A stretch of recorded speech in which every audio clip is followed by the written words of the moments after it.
Hey, hello everybody.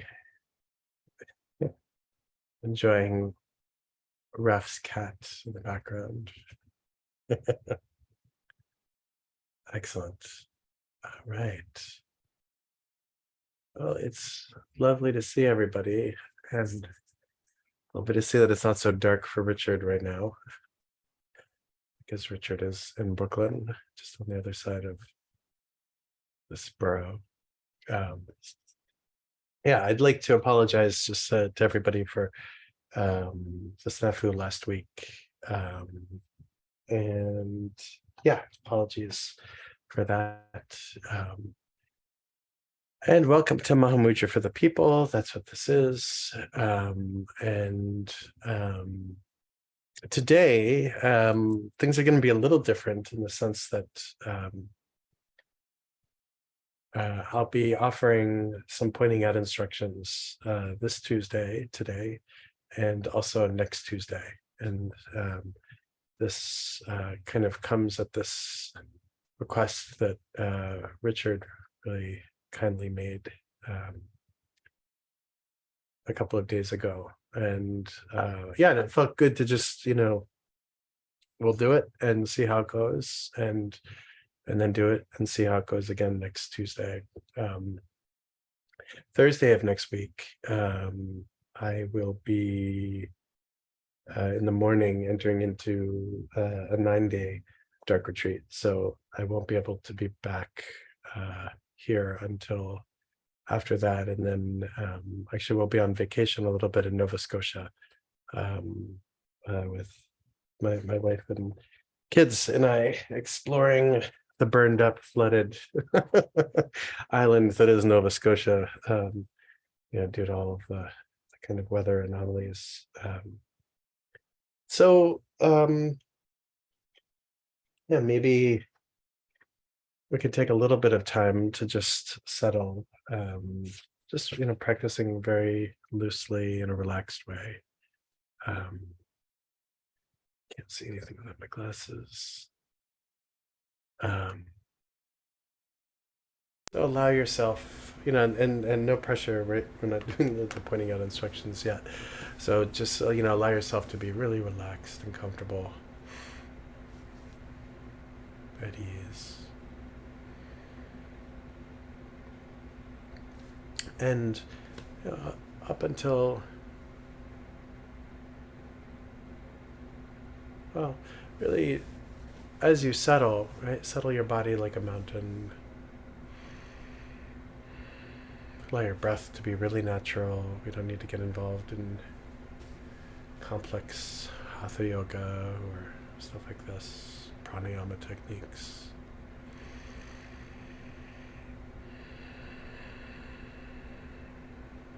And letting your gaze be a gaze of liberation, meaning may your gaze connect with non-referential space itself, allowing yourself the freedom from labeling, projecting, imputing, determining, etc. And let your mind be vast, open, natural spaciousness, free of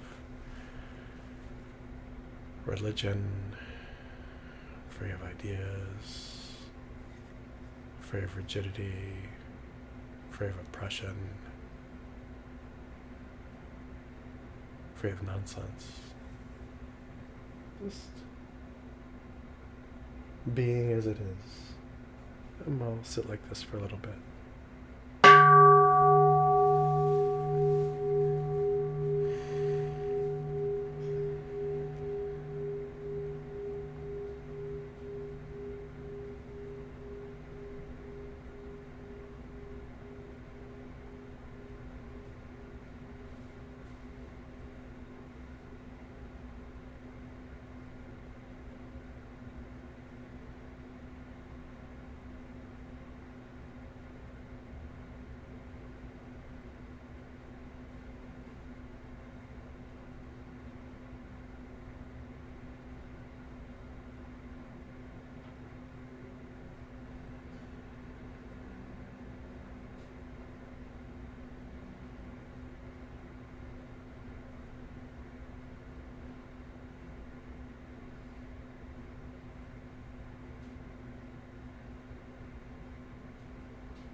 So, let's see.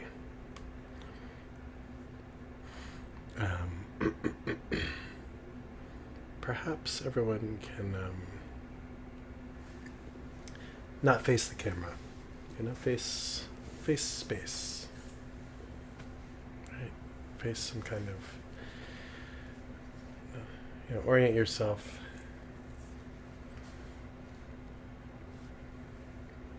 differently.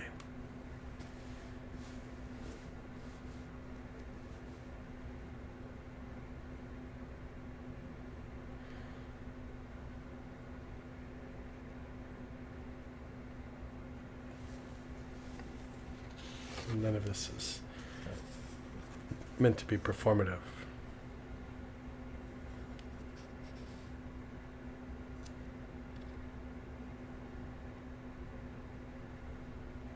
Allow yourself to rest into meditation.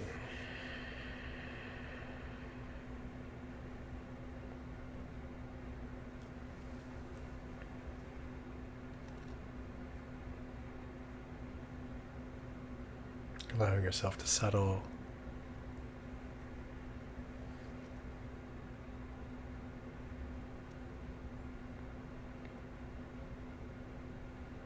Your body settling like a mountain.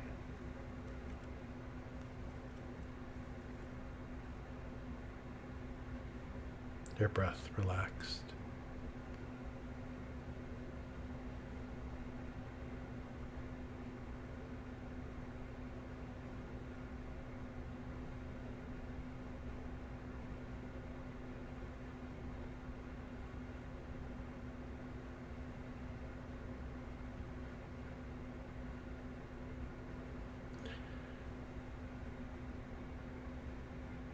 Allow yourself to settle into the experience of the vastness of awareness,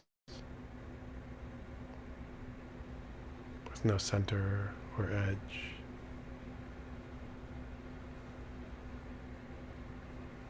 Totally relaxed.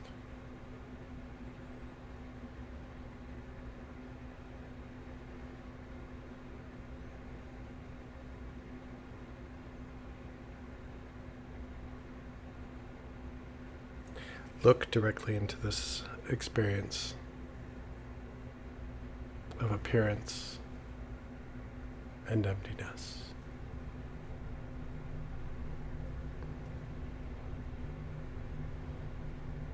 Nothing other than the display of this present moment.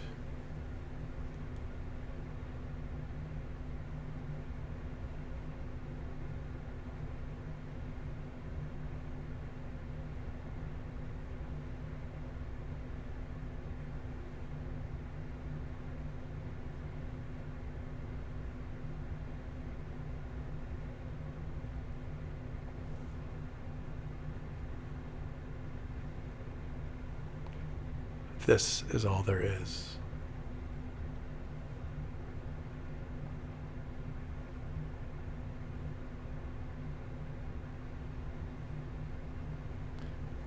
Rest into this experience of co-emergent, naturally pure wisdom experience.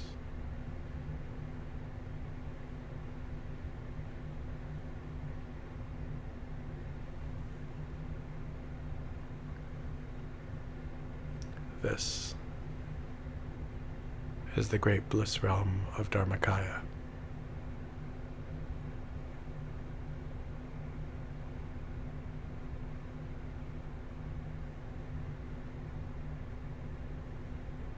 This is all you will ever have.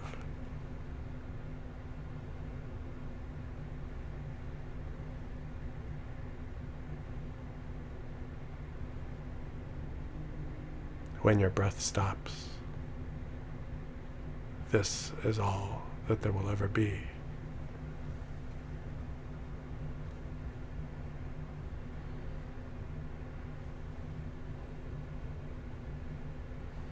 Everything is the self-arisen play of space.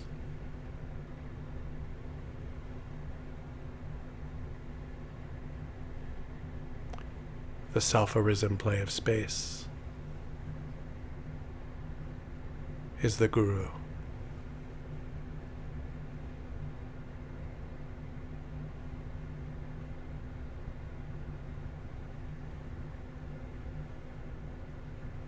The play of mind and awareness is the Guru.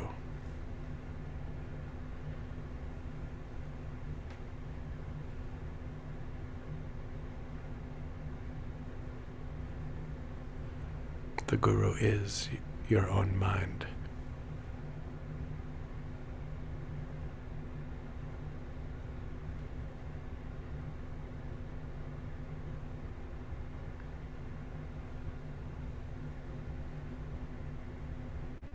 All you are is the presence of the four kayas.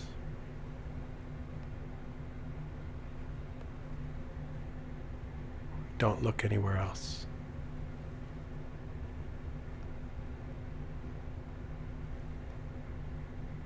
This is all that is.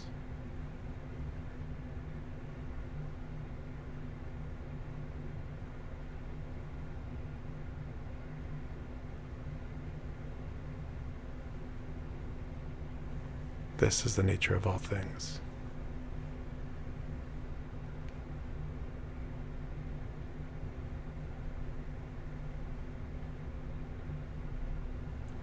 Let go into your original face.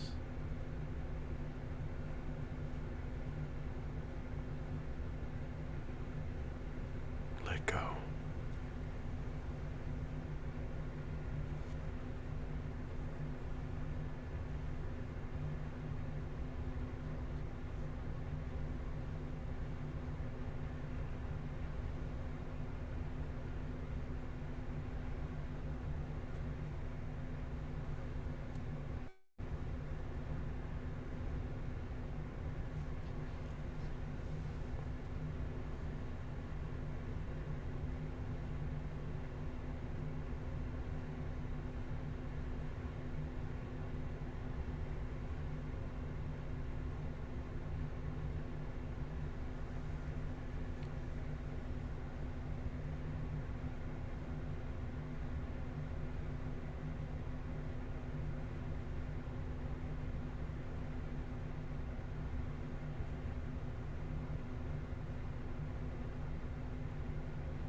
All the different kinds of suffering that wandering beings undergo are nothing more than an illusory wheel.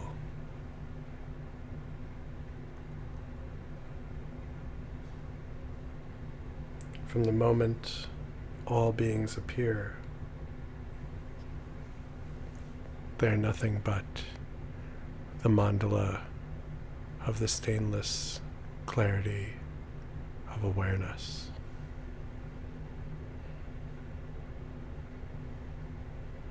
This is the great play of variety,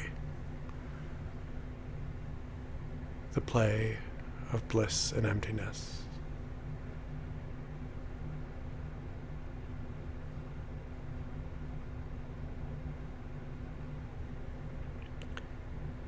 Let go of who you are trying to be and rest beyond time and space.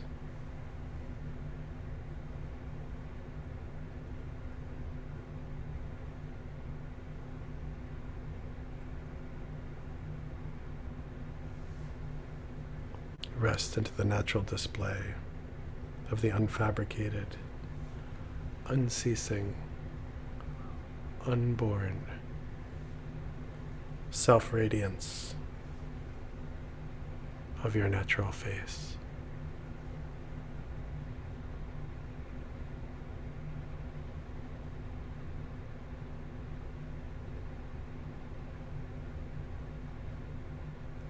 Remain within the self-illuminating self-awareness beyond thought, beyond expression.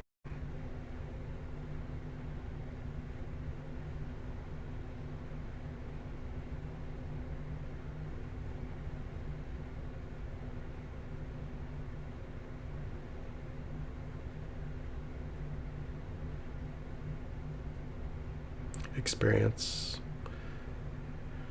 self-liberation on the spot, the very ground of fruition itself,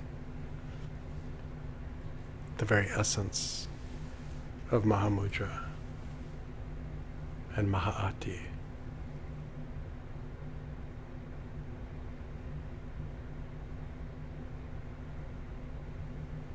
There is nothing else.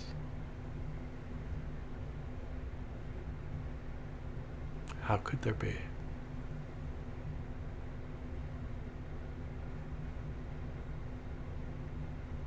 Rest again into your natural face.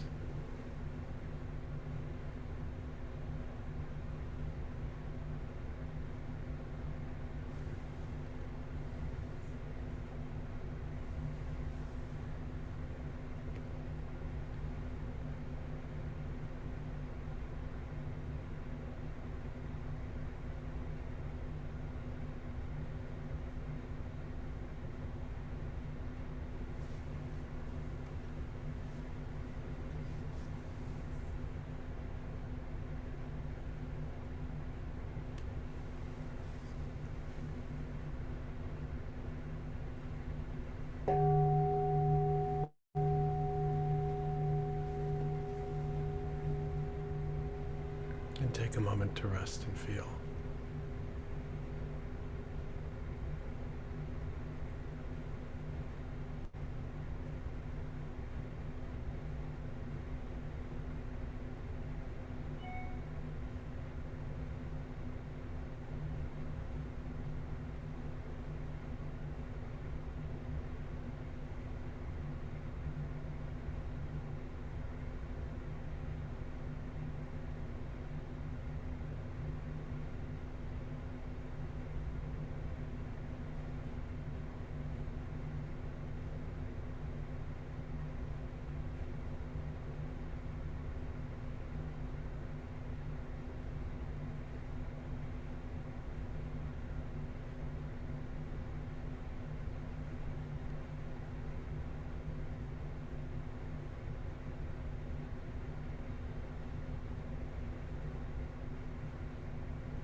There's really nothing other than this that we need, right?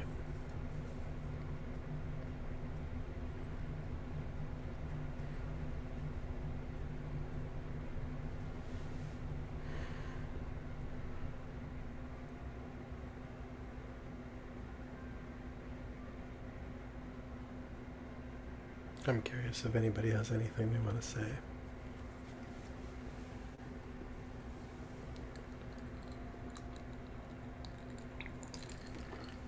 I hope everybody feels like they got their money's worth. But I don't think anyone paid money, so that's how cheap it is. I'm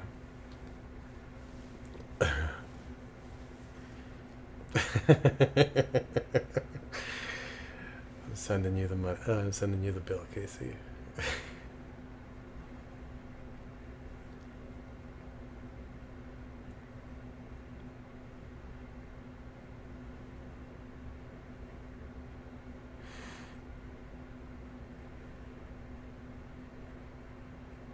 Now, the nice thing about these kinds of things is that they really highlight the simplicity of this kind of practice, right? And you can actually have right here something like 4 300-page translations of all the early Indian, texts of the Mahamudra tradition,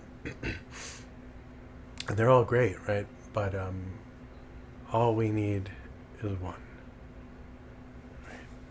And it might even be that all we need is one page.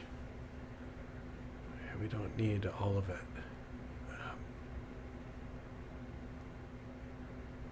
And I think the other thing is that, we've grown very accustomed to, probably through our conditioning culturally, cultural conditioning, also conditioning around education, to think that I must perform or do, or without my effort, this won't happen. And the reality of the situation is that that's just not the way it works.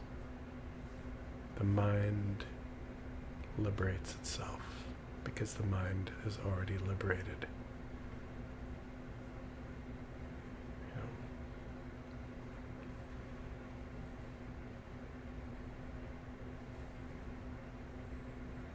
This idea of sitting down to produce the Mahamudra state is ironic and not accurate. Sometimes we need, though, to get busy, to tire ourselves out, or to frustrate ourselves, or to wear out that. If it's not a striving mind, then it's a gathering mind, the mind of accumulation, or some other thing, or some other combination of things. But just letting everything be, including the experience of phenomenon, will cause the experience to happen itself.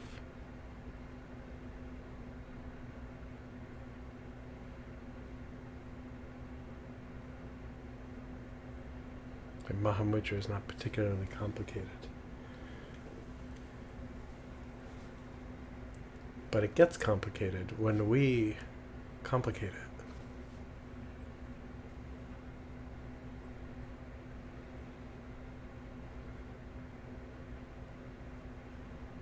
All we will ever have is this moment of awareness.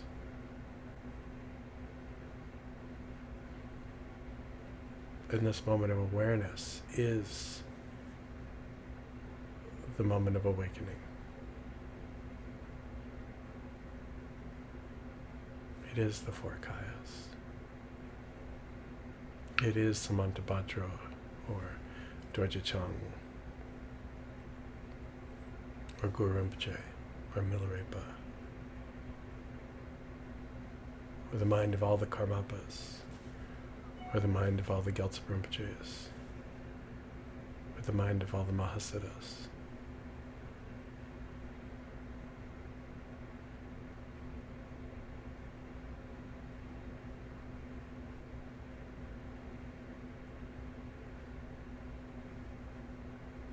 If we can let ourselves be free, then we'll be free.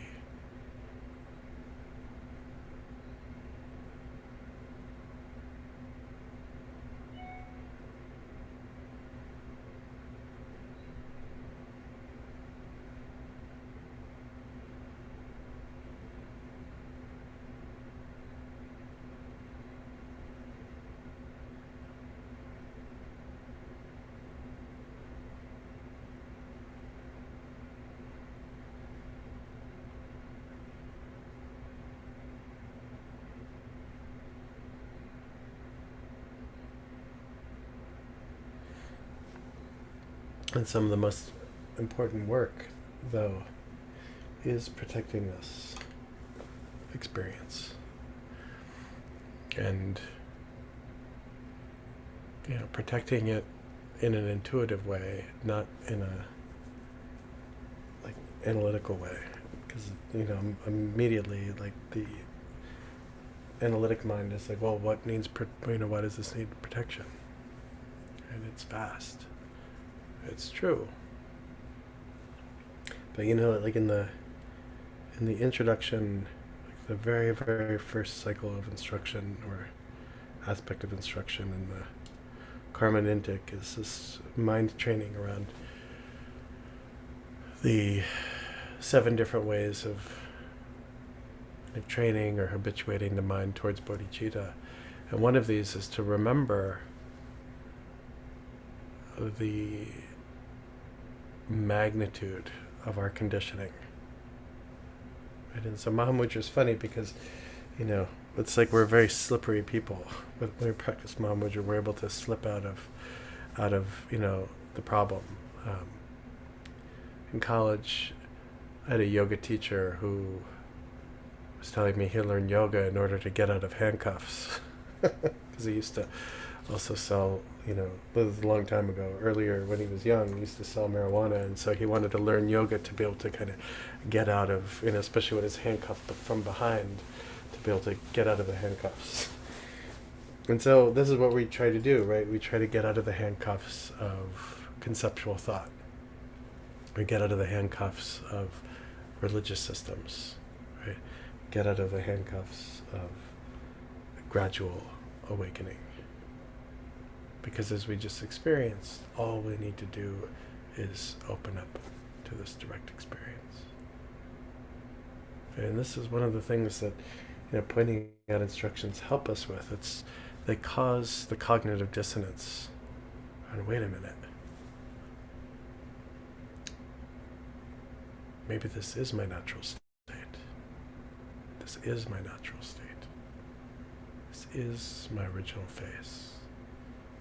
This whole construction I've amassed over time, or people have projected onto me, or the combination of both of these things happening and other things, is not accurate. Right? That's an illusion. And so protecting our practice means protecting ourselves from that rigidity, protecting ourselves from fear. Oh, I didn't do Nundro. I just received pointing out instructions. Maybe in the future I'll be qualified to fully understand this. Oh, this is being recorded. Uh-oh. We're breaking a rule. How weird. Don't let them find out. Them, whoever they are. Hey, it's very natural. It's, very ordinary. Right? Our natural face is ordinary.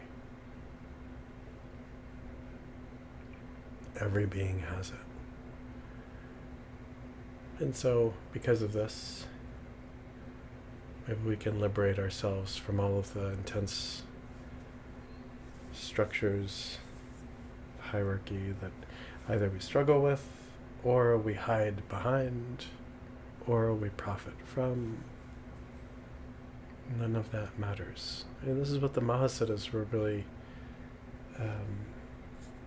well versed in. These things don't matter. They're not anything more than passing clouds or winds or hailstorms. Okay, all of the structures, all of the ideas, all of the incarnation lineages, all of these things are just passing expressions of empty form. Yeah, Raf. Hello.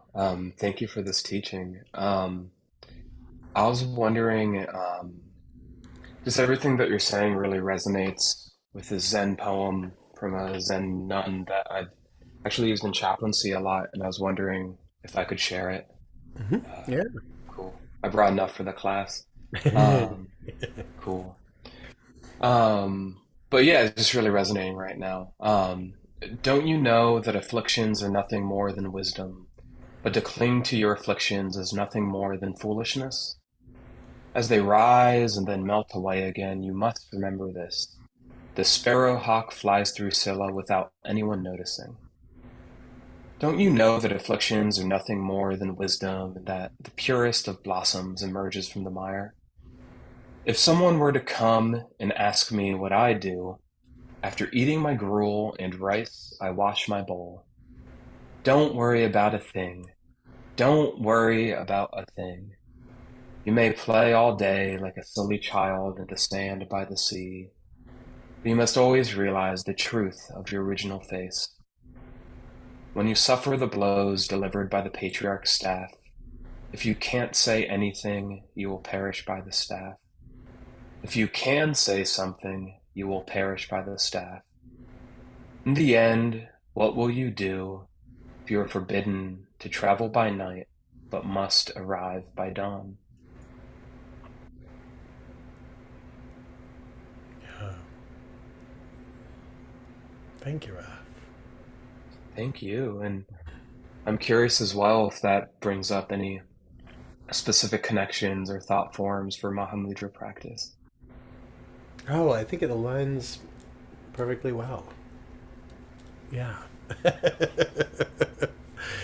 I think it's very, very, very appropriate.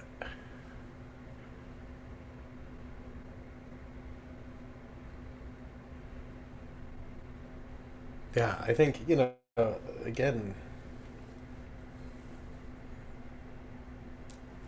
we don't need to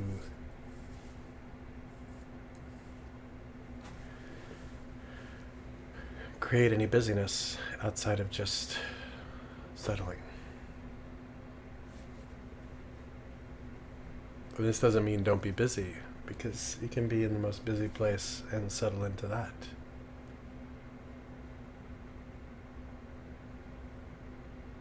Just being. There's nothing more radical than just being.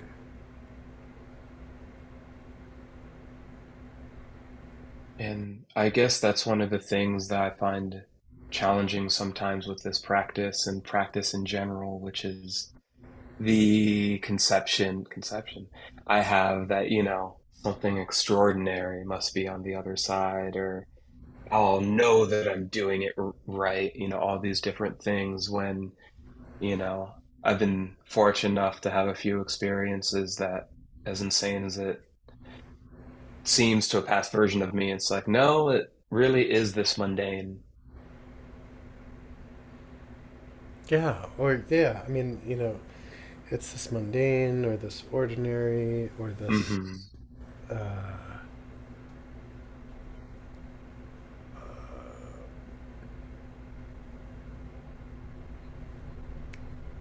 Mm. responsive. I mean,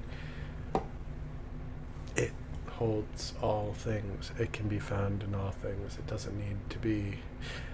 I could say it doesn't take a genius to find the Mahamudra in the situation, but we think that sorry, that you need a PhD, or you need to be some esteemed scholar, or you need to have some kind of elite location.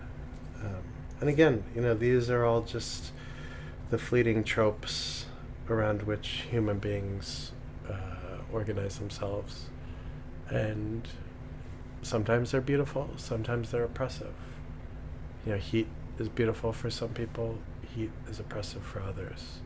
Cold is reassuring for some people, cold is very damaging for others. The thing that's lovely about Mahamudra is it can't be owned. The academy can't own it, monasteries can't own it, yogins and yoginis can't own it. It's everybody's birthright, it's everybody's inheritance, and therefore it's nobody's business about whether we have it or not. Who cares? It's not, that part is not important. And of course, there's work to be done in the sense that something so profoundly simple and so profoundly liberating is available. Because it is available to all beings, some work needs to be done to be able to help more freely disseminate this, in terms of cultural location, in terms of languaging, in terms of getting this out of like the highly educated Western person obsessed with the Indo-Tibetan tradition into urban areas, into suburban areas, into strip malls, into central booking, into all of these places where the natural face of our innate liberation might need to be appreciated a little bit more than in these locations of creature comfort where we're admittedly suffering, but perhaps suffering a little less in certain ways than others. That being said, I used to be a contractor before I was a chaplain, before I stopped being a chaplain, and I worked for very, very, very wealthy people in Manhattan, and all of them were so intensely unhappy, spending more money than I could conceive of on minor additions to vacation homes, and could not bear to be in their own skin. So this kind of suffering it's endemic.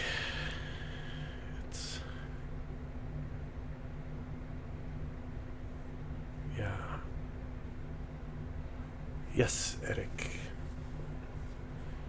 I was just going to say, Bruce and Susanna also offered comments in the chat. Oh, yes. I didn't see it. Yeah. Were you going to say something else? No, that's it. I was prepared to read them if that was the cue. Oh, yeah. I could read them out. That's fine. Yeah, thank you. So Susanna writes, I think that speaks to one of the things I noticed. I felt a resistance coming up when I talked about being this all there is. I felt something saying, no, there must be something more to do. There must be a thing. These distractions must be real. Yeah. I mean, this is really the main reason why we just come back to the practice and come back to it and come back to it. The confirmation happens through direct experience. That's all, and yes, it should be more, it must be more, it needs to be more. It's not to say, all we need to do is hop into, cozy little bubble of just sitting like this. However, I think it's important to counter an immediate need to take issue with resting into the natural state. Because if that is not our kind of home,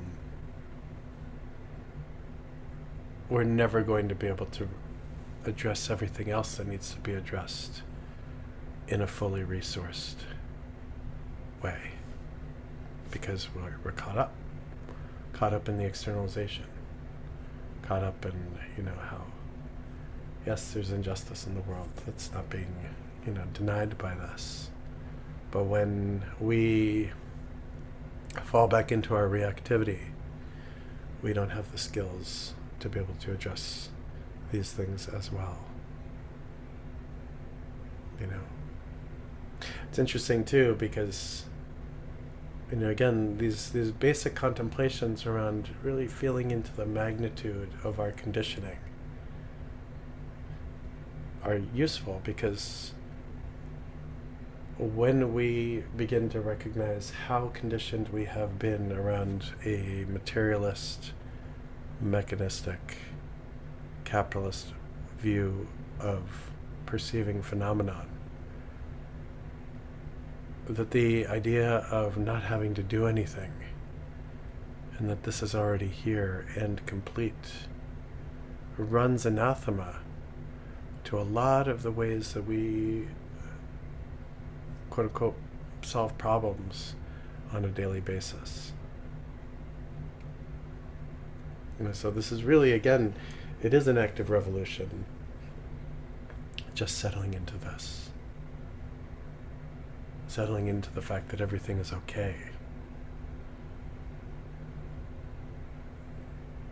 Right, and so Bruce asks, we all hanker for this all the time, so why do we exit from this all the time?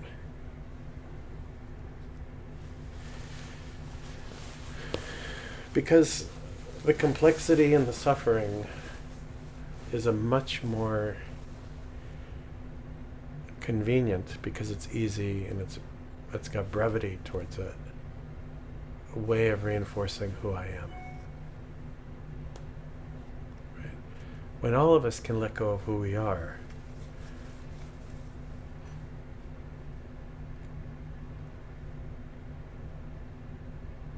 there's really nothing to do anymore. But we come back, wait, no, me, this thing. But I've got this to do tomorrow, that next week, next year. I'm in the middle of this project. I'm unhappy. I need. I can't do this. What about that thing I see? What about the thing I felt? What about these bills? What about that person? What about my parents? What about my kids? What about the environment? What about the political system? What about?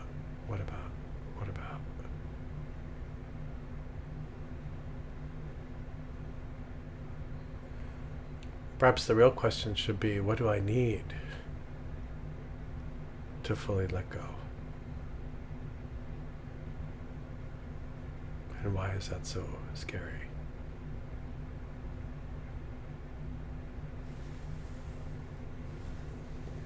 Because there is fear in it sometimes.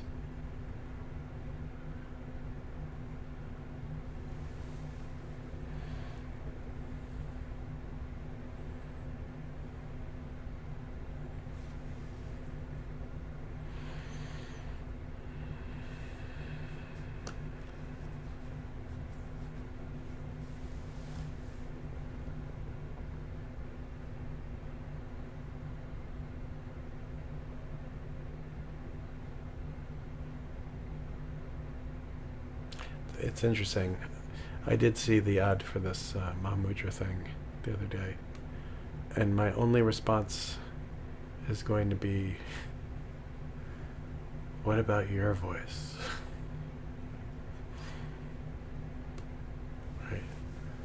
What about the voices of all the ordinary Mahamudra practitioners?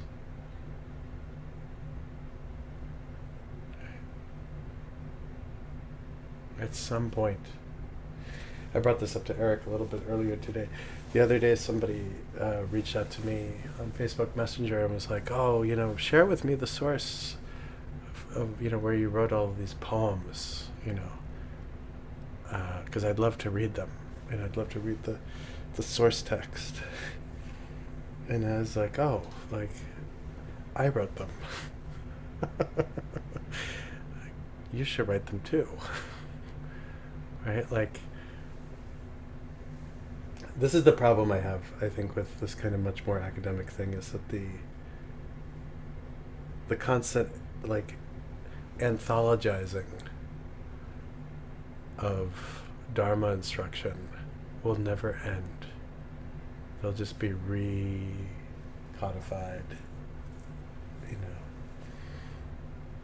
reprinted. We already see this, right? Like, I love Milarepa, don't get me wrong, but like, how many different kinds of editions of Milarepa songs do we really need? How many different kind of presentations of Saraha's, 3 major Doha systems do we need? Right? We can study this like literature, which is fine, and I totally value that. And, though, we'll name that a lot of people ended up getting into the academic study of these things as literature because there was no other means to make a living. Because practicing Mahamudra doesn't necessarily pay the bills. So, this is, I suppose, my way of saying, like, as Mahamudra practitioners, we should keep our wits about us around what the whole Mahamudra world is really about. Ultimately, it's just about dissolving, right? Dissolving into the direct experience of everything that's arising, right?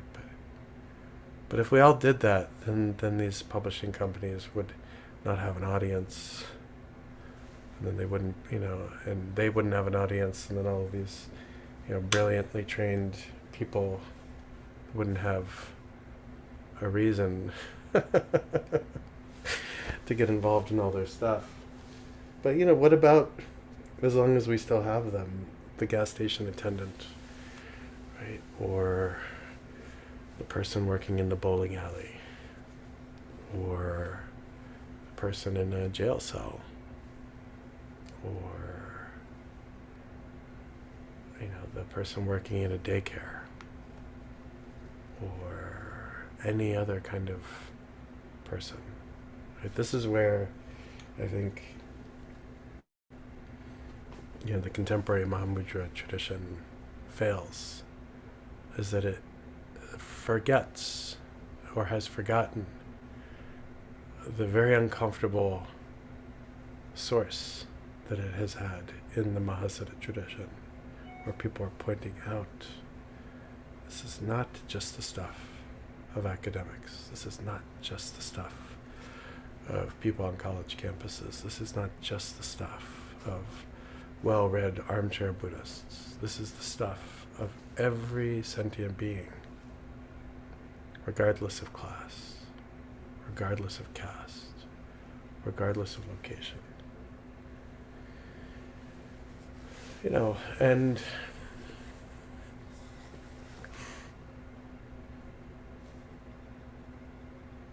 it feels nicer, obviously. Well, maybe, I don't know. Actually, it doesn't feel nice to me anymore, being in these rarefied Dharma spaces.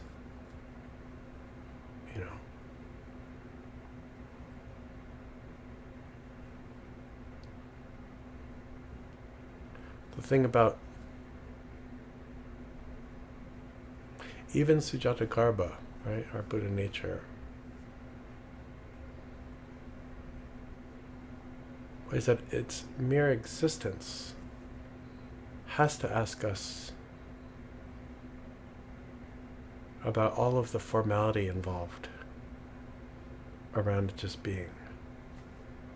Right? All the rules to be followed, all the structures.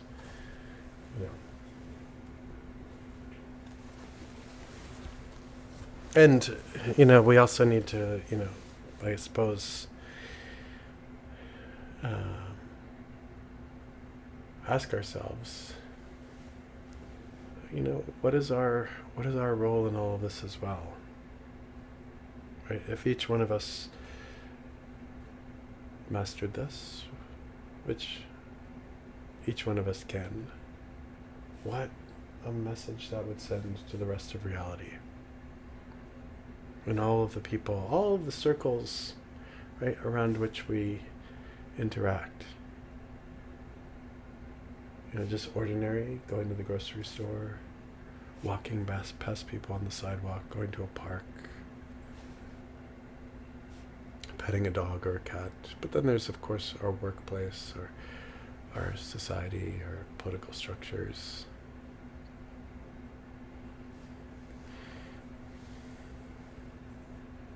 Exactly.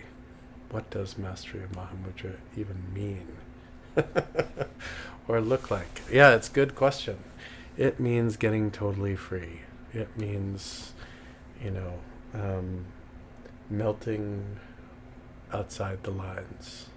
It means, you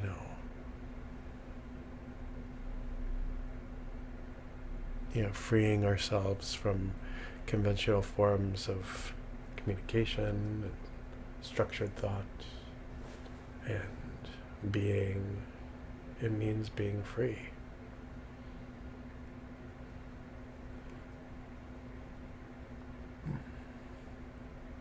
It's not owned by anyone. There's not a little faucet with a little, spigot that somebody can turn on. Just the lineage. That a lineage doesn't own it. Right? It's not even available based only on the number of prostrations you've done. There's no, Mahamudra bean counters that are like, oh, you only did 99,000. You didn't do the full 111,111. It has nothing to do with what language you speak or what culture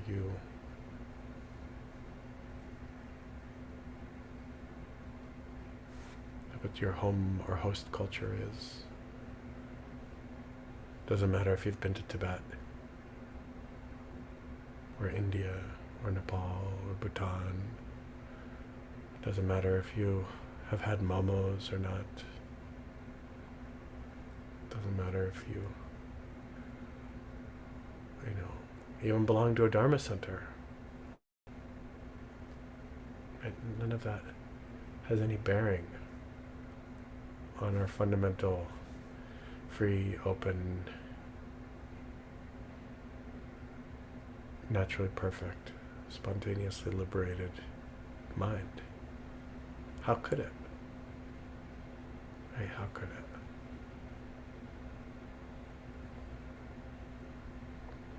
I mean, it's beyond Buddhism, unfortunately, for Buddhists who are really invested.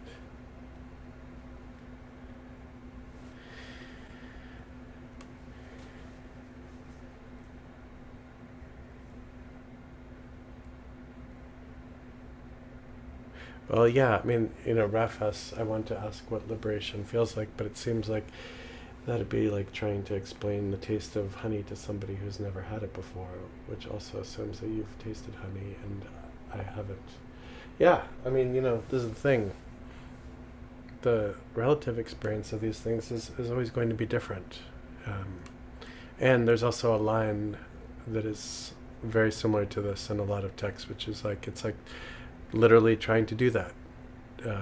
Describe the taste of honey in these texts. Obviously, they're usually to a mute, right? Somebody who can't speak back.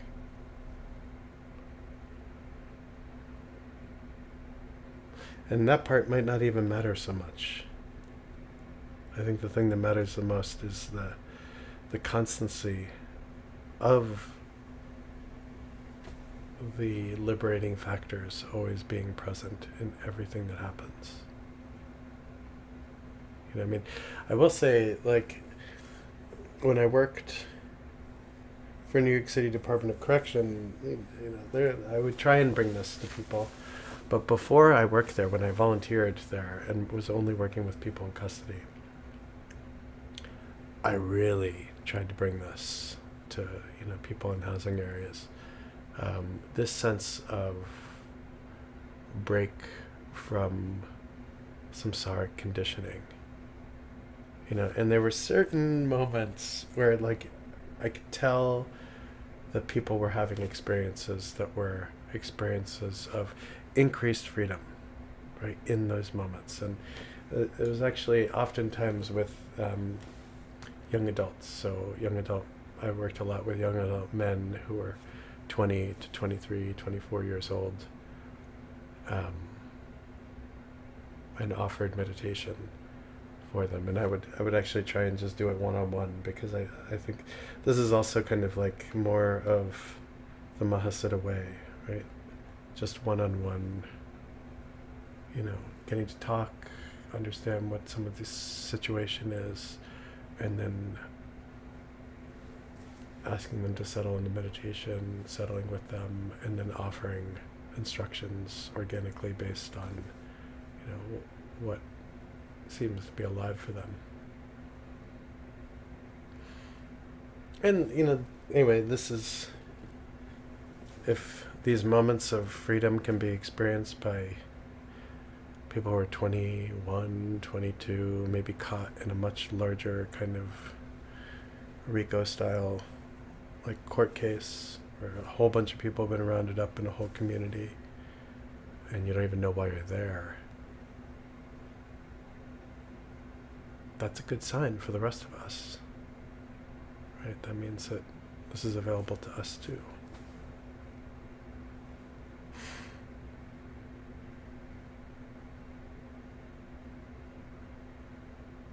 And the truth is, just going back to the shiny Mahamudra venues, is that those people will never understand this kind of application of Mahamudra at first. They'll see it as an homage to the roots. But again, in a lot of these more rarefied Dharma spaces, people are just really kind of much more interested in propping up this sense of comfort. Oh, I've received it now from these people. And then the big book gets put on the bookshelf. And then you go on Amazon and find the next big book of Mahamudra instructions.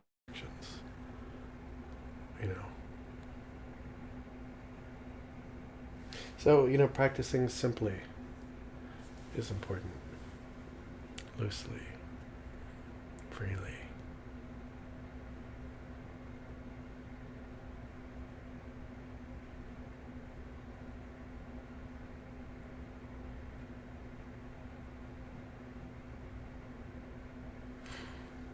Does anyone have any questions or thoughts or reflections or fears,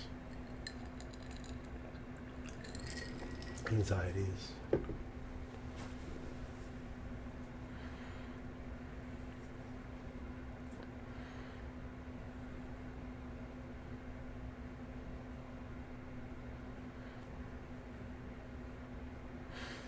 I think that there's so much more room available to everybody here and anybody who watches this who isn't going to, just try and explain this away.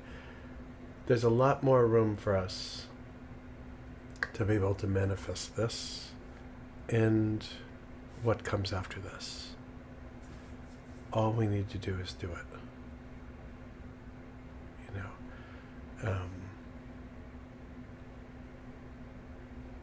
To stop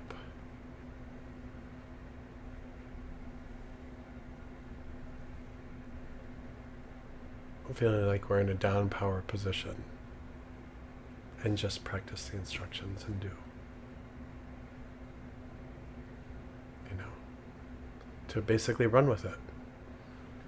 I don't know anything about rugby, so I don't know if this is appropriate for all the New Zealand people, but just grab the ball and run. That's the way I interpret every single sport. Just grab it and run. Grab Mahamudra instructions and run with your practice. And it is inevitable that 1 or 2 or 3 or 4 or 5 or everyone here will recognize the nature of mind to be nothing other than Dharmakaya.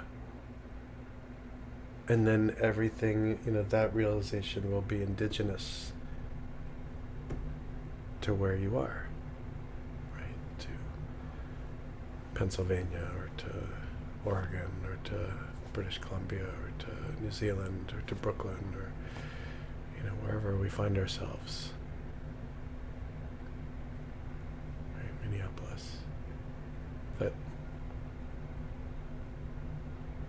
It's right here. And, to kick it down the line or to daydream, oh, wouldn't it be amazing? I think I brought this up the last time we had a class here was in 2000, at the turn of the millennium. Tricycle had this call out for essays about what's the future of the Dharma going to be like, now that we're entering into this new millennium. And now it's already like 23 years later. And I remember, I actually have somewhere, not on this computer, but on some kind of thumb drive, the first several paragraphs of something that I ended up submitting. And it was Mahasiddhas. Female and male and other identified Mahasiddhas is the only reasonable answer, that we have that these develop. And, again, there's been 23 years of hitting my head against the wall and all sorts of things since then. But my answer is still the same, or my vision is still the same. Mahasiddhas. Every kind of Mahasiddha imaginable, every single identity location, every single, language, every single cultural location, every single kind of, everything. Such the most diverse group of Mahasiddhas ever. And this will happen when we lift the words off of some of these pages right into our hearts, and only through that.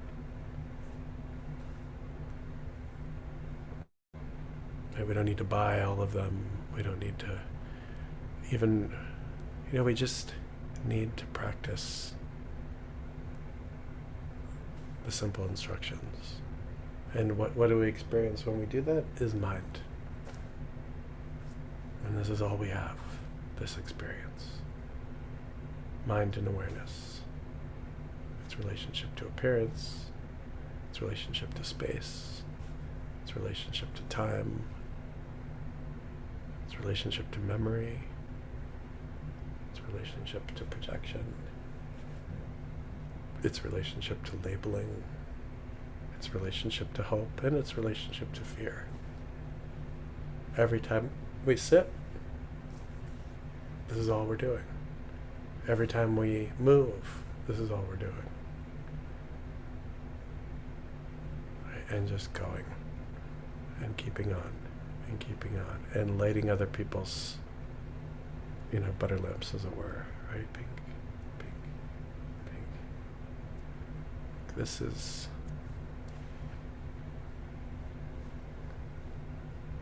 This will happen if we practice.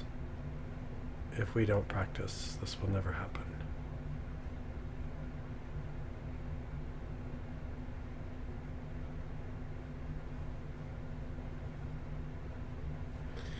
If we listen too much, even, when we look at Milarepa's biography, there's that Geshe at the end who killed him, poisoned him, right? Milarepa didn't stop. There's this intense Geshe who was very jealous, who poisoned him, and he didn't stop. And he kept on going.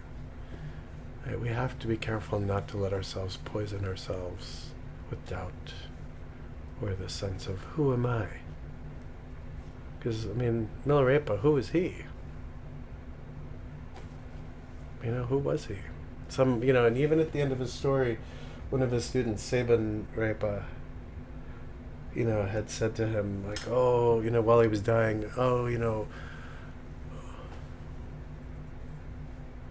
teacher Genla,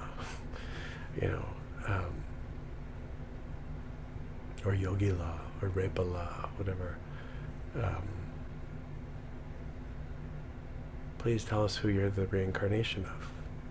Because in order to be this special, in order to have done everything that you've done, in order to have realized your mind, in order to have, performed all the miracles you've performed, you must be a reincarnation And he said, basically, like, oh, thank you for the comment.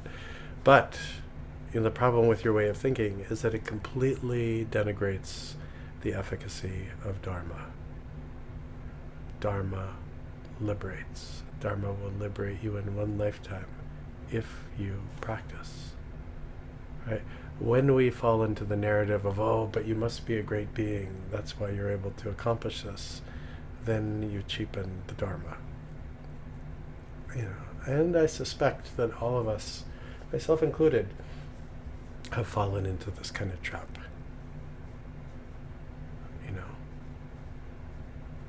It can't be until I receive this transmission. It can't be until this other empowerment. It can't be until da da da da da. It can't be until I go ask permission.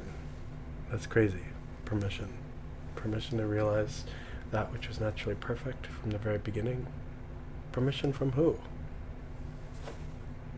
One's Lama, who they've already entered into a mutual relationship of being able to support and be there for one another in a loving way. I need permission to be able to liberate myself from this mess. This is a little bizarre, right?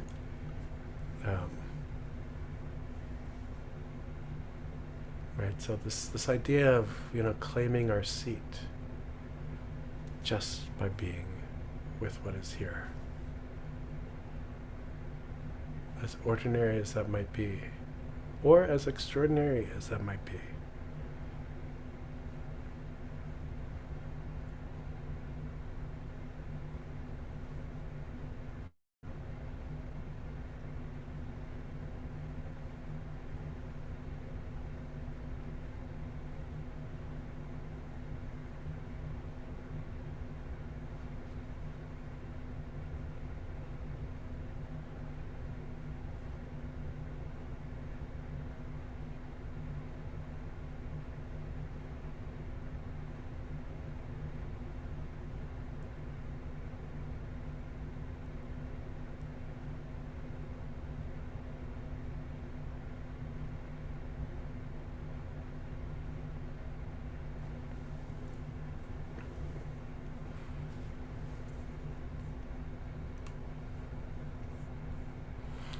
So maybe we can pause here, and then next week we can do this again if this is okay. The same. Oh yeah, Richard. I don't have a question. I just want to express my enormous gratitude to you, Justin, for doing this. Thank you so much. Oh, thank you, Richard. Thank you. I appreciate that. And, I'm going to be totally, honest. And this is all there is. Really. This is all there is. There's, of course, more. There's volumes and volumes and volumes of stuff. Amazing Dharma, all this stuff. Right? But if we're really tired and samsara weary, right? This is all we need. This is all, my root teacher, she was pretty quick to point out, this is all you need. This is all any one of us needs. And, of course, there's all this fancy stuff or elaborate stuff for different things. And, those things are great too. However, something non-conceptual, meaning it's a nice clear gel that we can place over no matter who we are, what we're interested in, what music we like, what food we like, what political views we have, whatever, right? All of that stuff, this just makes everything more clear, right? Whether we want to just receive these instructions and go off into isolated retreat or wandering retreat and never have to deal with another being again, fine. Whether we want to, get down into the streets and make this available to all beings, fine. whether we want to, share this with people fighting, to try and address the climate crisis, fine. This is applicable everywhere because it doesn't have a lot of baggage with it, right? It can be snuck into everything. Like, this is a good sneaky dharma if people are interested in that. It's a secret weapon dharma. It is a dissolve you on the spot dharma, right? It is a shape-shifting dharma. It is, the dharma of spies. It's the dharma of kings. It's the dharma of beggars, right? And the Mahasiddhas have shown us this, right? It's not owned by anyone. It's the dharma of vegetarians, and it's the dharma of carnivores. It's the dharma of vegans. The dharma of those people who just, what are they, the breatharians? Perhaps. It's the dharma of all beings. And, may it be that forever. And may its simplicity, make it hard to recognize by the academics. Right? They have a long, arduous path of getting over themselves. So, in any event, let's take a moment to dedicate the merit. May any merit from today's session be able to help cause our heart centers to be massaged in such a way that we can settle into this dynamic, open, free easefulness. May the loose, open, vast, compassionate practice of Mahamudra spread like a constant rain of blessings, so that all beings, seen and unseen, whether here or in the Bardo or elsewhere, other world systems, within our bodies, within the earth, within the air, the fire, water, space, etc., all elements, may all beings rest into the finality of awakening as a result of the practice of Mahamudra. And may these kinds of instructions be offered freely, without bias, without judgment. May they fall into the hands of everybody, and may the hands which have received them become the hands of Buddhas, no matter where they are. So, take very good care of yourselves, everybody. Enjoy the rest of your week. And I'll see you next Tuesday. Thank you, Lama Justin. Take care. Bye-bye, everybody.